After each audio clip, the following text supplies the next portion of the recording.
Eu tenho tido o privilégio de dar alguns treinamentos e um grupo aqui da região me chamou para eu dar dois treinamentos para líderes, só líderes, 8 horas cada treinamento. E eu tenho pensado muito sobre a questão da liderança, porque esse é o assunto, esse é o tema do treinamento, né? E a gente precisa refletir um pouco mais profundamente sobre isso.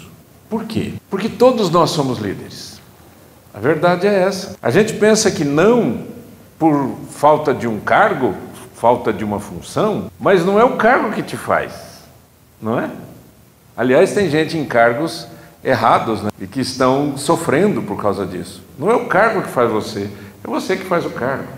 É você que faz a função, é você que desenvolve as coisas. Então, eu creio que vai ser muito bom a gente refletir um pouquinho sobre isso. Em primeiro lugar, eu quero lembrar com você alguns mitos que existem na questão da liderança, né? O que eu estou chamando de mito são alguns pensamentos, algumas frases que muitas vezes se fala ou se acredita, né? E na verdade as pessoas acreditam nisso, né? Essa é uma das frases, não é? Você conhece?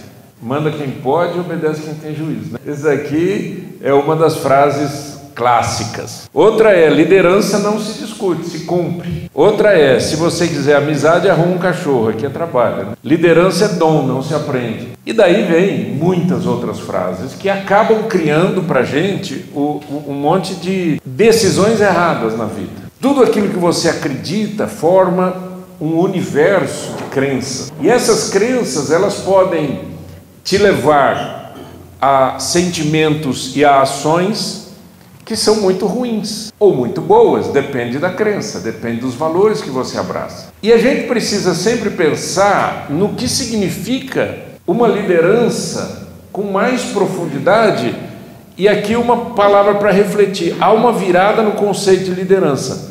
Menos controle, mais influência, menos autoridade, mais propósito. Quando as pessoas dizem eu sou líder, ou alguém diz você é líder, a sensação que as pessoas têm é que a gente vai agora botar ordem na casa, ou vai mandar, ou vai colocar em prática aquilo que as regras, né? As regras do jogo, né? As regras da casa, etc. Mas como a gente faz isso? Eu vou te mostrar 2 líderes na história do mundo, e eu peguei esses 2 porque são extremamente conhecidos, e que tiveram muito resultado no trabalho deles. Os 2, muito resultado, baseado naquilo que eles acreditavam.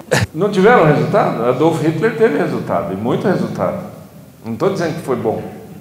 Eu estou dizendo que, de alguma maneira, as pessoas, não é, viram que ele era um líder, o seguiram. Tinham multidões atrás dessa turma, não é? Tanto o Adolf Hitler quanto o Martin Luther King Jr. O Martin Luther King era um pastor batista que lutou contra toda a separação racial nos Estados Unidos. E o Adolf Hitler, eu não preciso falar o que esse cara fez. Mas quando você olha em termos de liderança, os 2 foram líderes. Multidões seguiam, multidões, cegamente seguiam. Agora, eles eram absolutamente opostos no seu estilo de liderança e na motivação do que eles faziam. Vamos dar uma olhada nisso. Que tipo de liderança tinha o Martin Luther King? Era uma liderança servidora, uma liderança moral, uma liderança de ética cristã, de amor ao próximo. O famoso discurso de Martin Luther King, eu tenho um sonho, né? Quando ele dizia, eu tenho um sonho que um dia meus filhos vão brincar com, né? Que eles não terão separação racial. Você se lembra que esse momento na história dos Estados Unidos foi um momento muito ruim, porque tinha banheiro para negros, banheiro para brancos, tinha ônibus que os negros tinham que sentar num determinado lugar no ônibus, os brancos em outro, e assim por diante, uma série de situações. O tipo de liderança de Martin Luther King foi uma liderança servidora, que nós vamos falar hoje. A liderança do Hitler foi autoritária, egocêntrica, baseada no medo. A motivação de Luther King foi justiça social, reconciliação racial e paz. Mas a motivação de Hitler foi supremacia, foi dominação, foi exclusão, né? Nós somos melhores que vocês, então a gente pode matar vocês, vamos destruir vocês. O método de Martin Luther King foi o método da não violência, persuasão, exemplo pessoal. de Hitler foi manipulação, propaganda e violência. A base ética, a ética de Martin Luther King era a ética cristã: amor, perdão, bondade, misericórdia, sacrifício. E a ética de Hitler era uma ideologia nacionalista distorcida, era um darwinismo social, né? Quer dizer, aquela coisa da evolução. Então, nós somos melhores que vocês, nós somos a raça ariana, nós somos melhores, né? Então vamos separar. O fruto de Martin Luther King foi direitos civis, inspiração global e Nobel da Paz. E o fruto de Hitler foi genocídio, guerra mundial e trauma coletivo. E até hoje a gente fala dessa coisa horrível que foi a Segunda Guerra Mundial. E o resultado final de Martin Luther King foi influência ética duradoura e pacificadora. E de Hitler foi memória de horror, destruição e opressão. O que eu quero mostrar para vocês com isso é que quando se fala em liderança, ambos foram líderes. Mas que tipo de liderança? Ambos tiveram resultado, mas que tipo de resultado? Ambos eram motivados, mas que tipo de motivação? E assim por diante. A gente precisa aprender um pouquinho sobre isso. Quando Jesus, lá em Marcos 10, 42 a 45, ele chamou os discípulos, ele disse: vocês sabem, porque os discípulos, tinham alguns discípulos que estavam preocupados quem é que era mais importante que o outro. Coisa humana, né? Jesus chamou 12 discípulos, né? 12 apóstolos, e tinham 2 lá que falaram assim: Senhor, conta pra gente aí, quem que, na escala aqui de poder, onde é que nós estamos, né? Quem é melhor, quem é pior? E Jesus chamou eles e disse o seguinte: vocês sabem, presta atenção nisso, vocês sabem que os que são considerados governadores dos povos os dominam, e que os seus maiorais exercem autoridade sobre eles. Mas entre vocês não é assim. Pelo contrário, quem quiser tornar-se grande entre vocês, que se coloque a serviço dos outros. E quem quiser ser o primeiro entre vocês, que seja servo de todos. Pois o próprio Filho do Homem não veio para ser servido, mas para servir e dar a sua vida em resgate por muitos. O estilo de liderança de Jesus era a liderança servidora. Ele disse: olha, você quer ser maior, você tem que ser o menor. Você quer ser o primeiro, você tem que ser o último. Que é uma coisa impensável no nosso mundo capitalista maluco, né? As pessoas acham que para você ser um líder, você tem que mostrar força, mostrar poder, você tem que mandar, você tem que bater na mesa, você tem que bater o pé, você tem que xingar as pessoas. E a gente não precisa nada disso. A gente precisa entender o que significa liderança servidora, e nós vamos entender se Deus quiser. Algumas dicas para entender um pouquinho o que é uma liderança servidora. Liderança servidora foi um termo que nasceu a partir de 1970 por um escritor chamado Robert Greenleaf. Ele trabalhou no AT&T, né, por muitos anos, 38 anos, e ele escreveu um livro, né, porque enquanto ele estava trabalhando, ele estava enxergando também. Ele enxergava onde ele estava trabalhando, e ele enxergava o mundo ao seu redor, e ele viu que tinha uma série de coisas que parece que não combinavam. E ele escreveu um livro sobre isso, e algumas coisas que tem aqui tem nesse livro, e algumas outras coisas que eu tenho desenvolvido, já trabalhado, não inventei nada, só tenho trabalhado bastante. E uma delas é sobre escuta ativa. Um bom líder é alguém que sabe ouvir, não falar.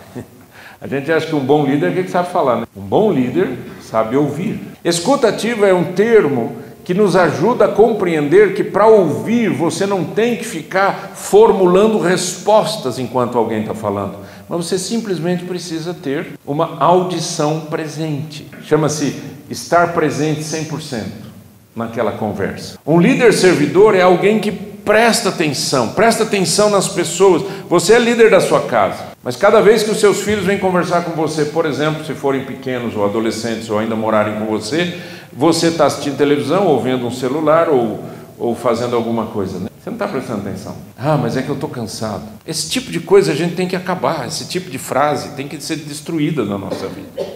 Porque um bom líder é um líder que ouve. Sua esposa vai falar com você, ouça. Você não precisa nem dar palpite, ouça. Você sabe que muita gente é abençoada, é curada, é resolve os seus problemas simplesmente por falar com alguém. Quantas vezes aconteceu comigo de eu ouvir uma pessoa, a pessoa fala. A hora que vai chegando lá no fim, eu estou vendo que o tempo está acabando e a gente precisa resolver alguma coisa. Aí eu falo assim, então, eu tenho umas coisinhas para falar para você. Pastor, fica tranquilo, eu sei que você está muito ocupado. A pessoa falou 1 hora sem parar. O senhor está muito ocupado, eu já estou bem. Nem falei nada.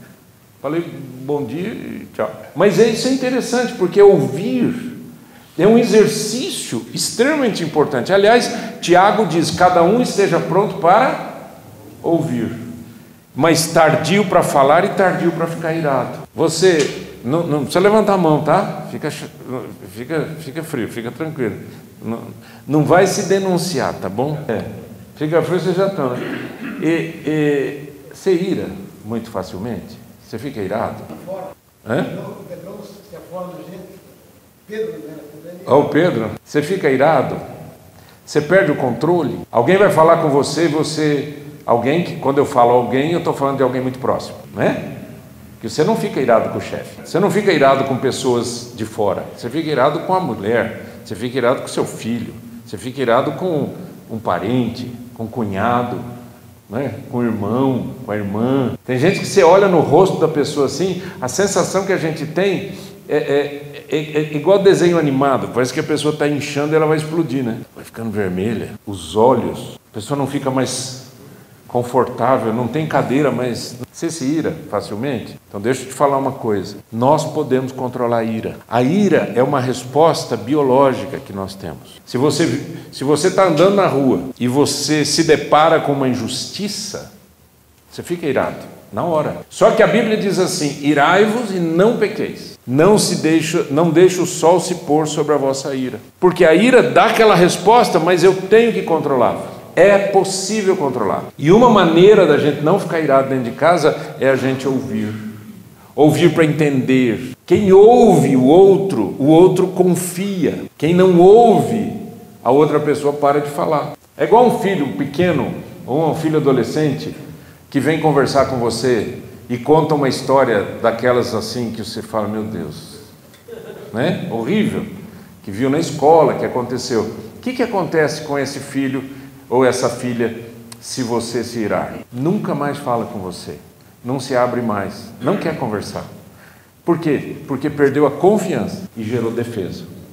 Não vai mais conversar. Então, em nome de Jesus, seja uma pessoa mais tranquila. Ah, pastor, mas tem hora... Eu já falei para você, a ira é uma resposta biológica, mas você tem que controlar. E uma forma de controlar é ouvir. Você ouve? Você tem facilidade para ouvir? Ou você é daquelas pessoas que enquanto o outro está falando, você está criando uma história na sua cabeça? Ou senão você está criando na sua cabeça uma história para ser pior do que a história da pessoa. A pessoa está contando para você um problema e você não vê a hora de interromper aquela pessoa para falar que o seu problema é pior do que o dela. Cara, esses dias estou com dor de cabeça. Você não sabe a enxaqueca que eu tenho. Isso não é ouvir. Parece que a pessoa quer ganhar até nas desgraças. Parece que é uma concorrência, uma competição, até em coisa ruim. Aprenda a ouvir. Deixa eu te falar uma coisa. Quando você começa a ouvir, sem a pressão de ter que responder, é libertador. É bênção. É bênção. Ouvir. Deixa a outra pessoa falar. Deixa a pessoa expressar-se. Seja qual for o assunto. Pode ser um assunto familiar, pode ser um assunto... Não importa. A gente não tem que dar palpite de tudo, gente. Em tudo. A gente não precisa falar sobre tudo. A gente não precisa ficar explicando tudo. A gente não precisa mostrar conhecimento. Quantas vezes eu ouvi pessoas falando coisas que eu já sabia. Às vezes a pessoa está me contando aquilo, já contou uma meia dúzia de vezes. Eu ouço. E aí minha esposa vê, ela fala assim, você não fica irritado? Eu, não.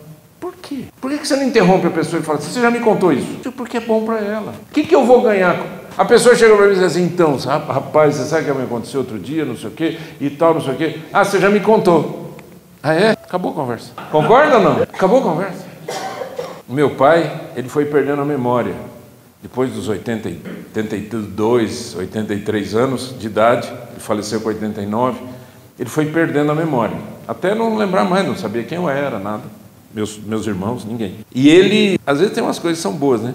E ele tinha um problema no joelho, bem sério. Joelho, quadril e tudo, estava foi piorando aos poucos. E a gente, às vezes, sentava com ele, e aí, pai, como é que você está? Estou bem, mas me apareceu uma dor no joelho, me apareceu já faz uns 30 anos. Mas eles tinham esquecido, né? Por isso que eu digo que, às vezes, alguns problemas acabam ajudando. E sempre que eu conversava com ele dizia, estou com um probleminha no joelho esses dias, já fazia um tempão. Mas tem gente que não tem problema de memória, mas repete. Por que repete? Não sei, tem um monte de talvez explicação para isso. Mas de alguma maneira alguém precisa ouvir, e alguém precisa pagar esse preço, cara. Tem que ter paciência. E é uma bênção a gente ter paciência. Eu não ligo, deixa a pessoa falar. Fala, e eu estou aqui e tal, assim, já estou quase complementando na cabeça assim, o que a pessoa vai falar, porque eu já ouvi aquela história muitas vezes. Né? Mas sempre tem uma coisinha nova, e sempre tem alguma coisinha importante. Escuta ativa. Um líder é alguém que escuta, que ouve, que presta atenção. Se você é chefe, se você tem uma empresa, se você, sei lá, trabalha e você tem uma liderança, aprenda a ouvir as pessoas que trabalham com você. Você não foi chamado para mandar nas pessoas, você foi chamado para liderar as pessoas. São duas coisas diferentes. A segunda característica de um líder servo é a empatia. Empatia é quando eu olho para outra pessoa e eu digo assim, gente, e se eu estivesse nesse lugar? E se fosse eu que estivesse na vida dessa pessoa? E se fosse eu que estivesse vestindo essa camisa? O que eu faria nesse momento? Pergunte para a pessoa, como é que eu posso te ajudar a sair disso, a vencer essa situação? Romanos 12:15, quer ler comigo em voz alta? Aí você acorda, vamos lá. Alegrem-se com os que se alegram, chorem com os que choram. Alegrar-se com quem se alegra e chorar com quem chora é empatia, concorda? Às vezes a gente até chora com quem chora porque você tem sentimentos e você sente a dor da outra pessoa. Mas quando a outra pessoa está ali alegre, tem gente que fica com raiva. Tem gente que fala assim, já vai passear de novo. Vai tirar férias de novo. Faz 3 anos que eu não tiro férias. Alegre-se com as pessoas. Se a pessoa falar para você, né? Isso já aconteceu comigo várias vezes, né? Eu me lembro, eu era um pastor bem jovem, muitos anos atrás, isso na cidade de São Paulo ainda, década de 80, e eu comprei um Corcel 2. Vocês lembram disso? Não é brincadeira, o negócio era quente, Corcel 2. Pior não é isso, pior que ele era da cor dessa cadeira aqui, era horrível. Desculpa, cadeira, desculpa aí. Mas o meu carro, ele era laranja, o carro. Então ele chamava atenção, né? E eu me lembro de estar num lugar assim, a pessoa olhou e falou, carro novo, hein, pastor? Só faltava falar a próxima frase, né? Tá roubando, né? Só faltava continuar, né? Mas eu acho que o cara percebeu e ficou quieto. Por que a gente não se alegra com as pessoas? Se o seu amigo chegar e falar assim, comprei um carro novo. Rapaz, que coisa boa. O seu carro tem 15 anos, ele comprou um carro novo. Você consegue se alegrar com ele? Esses dias um rapaz chegou para mim, pastor, compramos o nosso apartamento. Recém-casado, já casado aí pouco tempo, compramos um apartamento. Mas eu fiquei numa alegria. Que bênção, cara, mas que legal, fiquei feliz demais por você. Eu acho que eu fiquei mais feliz do que ele. Eu aprendi a fazer isso. Vocês estão entendendo o que eu estou falando? Quando eu dou meus exemplos, queridos, eu não estou dizendo que eu sou o cara, eu só estou dizendo que eu aprendi a fazer isso. Por quê? Porque eu li na Bíblia, alegrem-se com os que se alegram. De novo, década de 80, estou lá, um rapaz terminou o culto, veio conversar comigo, pastor, você não acredita o que aconteceu com a gente? Ele e a esposa.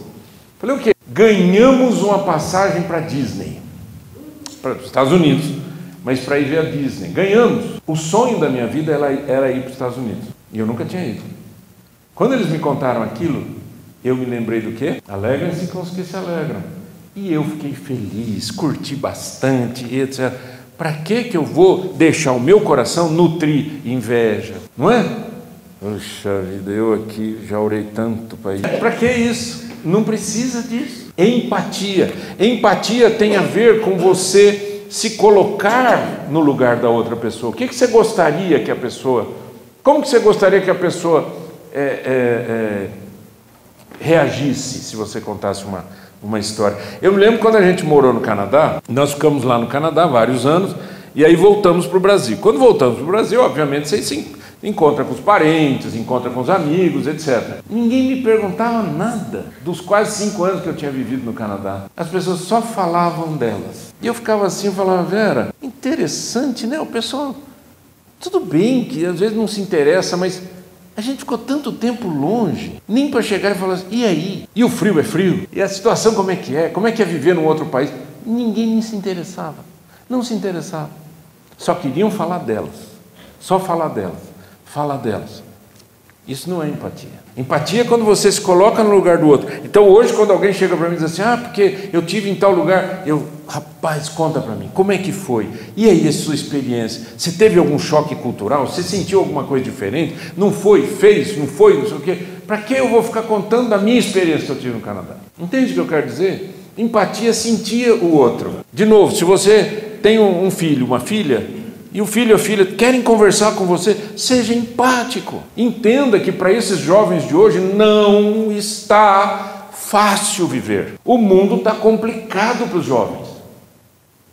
Complicado. A gente que é mais velho viveu uma outra fase, uma outra história. A gente pulou um monte de transformações tecnológicas, científicas, sociais.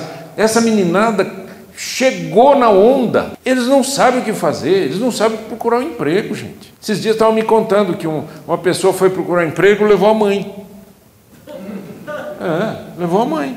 Tipo assim, se você perguntar para mim, minha mãe sabe melhor, ela vai saber falar, eu não sei falar. Esse é o mundo que a gente está vivendo. Nós estamos vivendo um mundo em que está difícil contratar pessoas. Está difícil que as pessoas trabalhem, né? Trabalhem, não tem um emprego, trabalhem. O cara não quer. O jovem, ele olha e fala assim, eu tenho um amigo que ele faz vídeo de YouTube, ou de TikTok, ou de Instagram, ou whatever, né? Esse povo está ganhando mais que eu. Eu tenho que trabalhar 30 dias, cara. Tem que ir lá, não sei o quê, e fica na empresa, e faz isso, e faz aquilo. E eles estão... O que está acontecendo? Esse pessoal não quer mais trabalhar. Seja empático com os jovens, entenda a vida deles. Eles estão numa luta muito grande. Seja empático com seus filhos, com seus netos, né? Empatia. Posso continuar, não? Vocês estão meio borocochô. Eu acho que hoje foi uns 5 pedaços de frango para cada um. Eu acho, não sei. Porque o olho começa a virar. Eu estou falando assim, a pessoa está olhando para mim, mas ela já não vê mais nada. Ela está... Digestão, né? Digestão é importante, vai fazendo digestão. E hoje eu não quero dar uns gritos assim para acordar ninguém, que vai que a gente grita, tem um pessoal de idade aqui. Vai que o cara tem um ataque. Brincadeira, tudo jovem. Autonomia. Um líder servidor é alguém que ajuda o outro a crescer. Você não está preocupado só com você. Você vai crescer se eles crescerem. Você vai brilhar se eles brilharem. Treine, delegue, confie. Você sabe que eu trabalho com isso, né? Eu faço mentoria, coaching executivo, etc., né? Com muitos executivos, graças a Deus. E quando eu pergunto para esse pessoal que tem cargos altos e tudo, eu digo, você sabe delegar? Eu sei, não tem problema com isso não. Aí vem a minha segunda pergunta, eu sempre faço isso. Vem a minha segunda pergunta, como que você delega? Aí a pessoa me conta, e a hora que a pessoa me conta eu falo, mas isso não é delegação. Então como que delega? Não sabe delegar. Não delega porque não confia. Não confia porque não está preocupado em que o outro cresça. Pelo contrário, eu não quero que ninguém cresça embaixo de mim para eu não ser espirrado para fora. Eu não quero. Isso às vezes a gente vê dentro da igreja. Os pastores mais simples, menos conhecimento, menos títulos, menos experiência. E não deixa essa meninada crescer. Por quê? Porque eu tenho que crescer. Eu sou o cara. Perigo, né? 2 Timóteo 2,2, lê comigo. E o que você ouviu de mim, na presença de muitas testemunhas, isso mesmo transmite a homens fiéis e idôneos para instruir a outros. Esse é o plano. O que você sabe, passe para frente. Ajude, ensine, mostre como é que faz. E deixa a pessoa errar.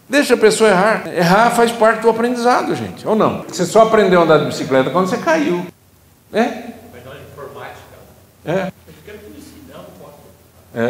Você sabe que esse negócio de informática e jovens, você me fez lembrar uma coisa agora. Olha, mas já faz muito tempo, hein?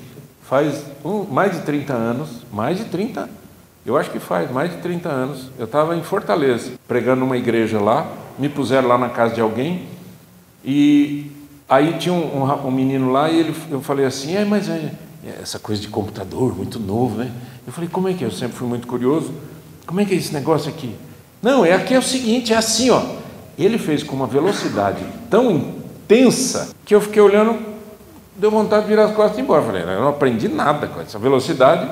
É exatamente isso. Para ensinar alguém, você precisa treinar as pessoas, você precisa ajudar as pessoas a saberem o que você sabe. E como é que a gente faz isso? Você não tem paciência. Principalmente dentro de casa, a gente não tem paciência, fala a verdade. Outro dia eu estava vendo um videozinho desses de receita. Não sou cozinheiro, mas de vez em quando tem, como já falei, sou curioso. Eu estava vendo, então tinha uma mulher dizendo assim, gente, hoje nós estamos aqui com uma pessoa que vai nos ensinar a fazer um prato lá, sei lá, não lembro. Mas é o melhor que eu já comi. Então hoje anotem, porque ele vai ensinar para a gente. Gente, o cara pegou e falou assim, então, aqui é o seguinte, ó, você vai colocando aqui, ó, e nem o ingrediente ele não falava o nome. Então vai pondo aqui, aí vem aqui com esse óleo e tal, e depois não sei o que, aí você dá uma mexida assim. Eu falei, mas agora estragou tudo. E ele só sabe fazer, não sabe ensinar. Sabe quando que você fica expert em fazer? Quando você sabe ensinar. Eu tenho falado lá na nossa igreja sobre a importância da gente fazer discípulos. Isso é bíblico e isso é uma ordem de Deus. Se você é cristão, você tem essa ordem de Deus. Mas não é para fazer discípulo seu, é fazer discípulo de Jesus. É para ajudar as pessoas a conhecerem a palavra de Deus, conhecerem Jesus, conhecerem a verdade, andarem na verdade. Esse que é o plano. A maioria das pessoas nunca fez isso. Nunca sentou com uma pessoa para ensinar a Bíblia. Nunca. E está na igreja há trocentos anos. Mas nunca fez isso. Sabe por que nunca sabe fazer? Por que não faz? Porque não sabe fazer, não sabe ensinar, porque nunca fez. Ou porque não vive aquilo. O líder ensinador, o líder servidor, ele quer que as pessoas tenham autonomia, que elas cresçam. Exemplo, o líder servidor é aquele que ensina por exemplo. 1 Pedro 5, 2 e 3, olha que legal isso aqui. Pedro, escrevendo, disse o seguinte: pastoreiem o rebanho de Deus que há entre vocês, não por obrigação, mas espontaneamente, como Deus quer, não por ganância, mas de boa vontade, não como dominadores dos que lhe foram confiados, mas sendo exemplos para o rebanho. Legal, né? Aplica isso aqui na sua casa, aplica isso na sua família, aplica isso com seus filhos. Não por obrigação. Você casou, os que são casados, você se casou, foi a decisão sua e da sua esposa, vocês se casaram, aí os dois decidiram ter uma criança, aí nasceu uma criança, ou duas ou três, quantas vocês quiserem. Os filhos não pediram para nascer, não pediram para serem gerados, e aí quando esses filhos começam a crescer, você acha que você tem que trabalhar por obrigação. Aí você diz assim: você sabe quanto custa o aluguel dessa casa? Você sabe quanto custa a prestação dessa casa? Você não sabe nem arrumar isso, não sabe nem... E outra coisa, você precisa trabalhar e começar a ganhar dinheiro para ajudar na casa. Tudo bem, faz o que você quiser, do jeito que você quiser, mas você não é pai por obrigação. Está me entendendo ou não? Obrigação é quando você tem que fazer, porque você tem que fazer. Ou é por amor, ou não é, não é? Espontaneamente, disse Pedro, com espontaneidade, como Deus quer, não por ganância. Tem líder, por exemplo, que só está pensando aqui, quanto que eu vou ganhar para fazer isso? Mas de boa vontade, não como dominadores. O líder não é quem domina o outro, o líder é quem liberta o outro. Pensa nisso. Eu sempre quis que os meus filhos fossem livres de mim, e não que eu dominasse sobre eles. Uma vez um dos meus filhos falou assim para mim, num determinado momento de crise de adolescência, ele falou assim para mim, olha a frase: pai, você está falando isso porque você quer que eu melhore, ou você está falando isso porque você está preocupado com você? E eu tive que chegar na presença de Deus e falar: Senhor, eu estou preocupado comigo, eu estou preocupado com que tipo de exemplo eu estou dando, ou que tipo de pai eu sou, ou que tipo de pastor eu sou para os meus próprios filhos. Eu estou preocupado comigo. A partir daquele dia eu comecei a olhar diferente para os meus filhos. O que é importante para eles. E até hoje, são adultos, casados, têm a vida deles, mas até hoje eu procuro fazer isso. Esse é o Robert Greenleaf, que ele diz uma coisa muito interessante. Presta atenção nessa frase. Ele falou: o melhor teste para quê? Teste para saber se você é um líder servidor.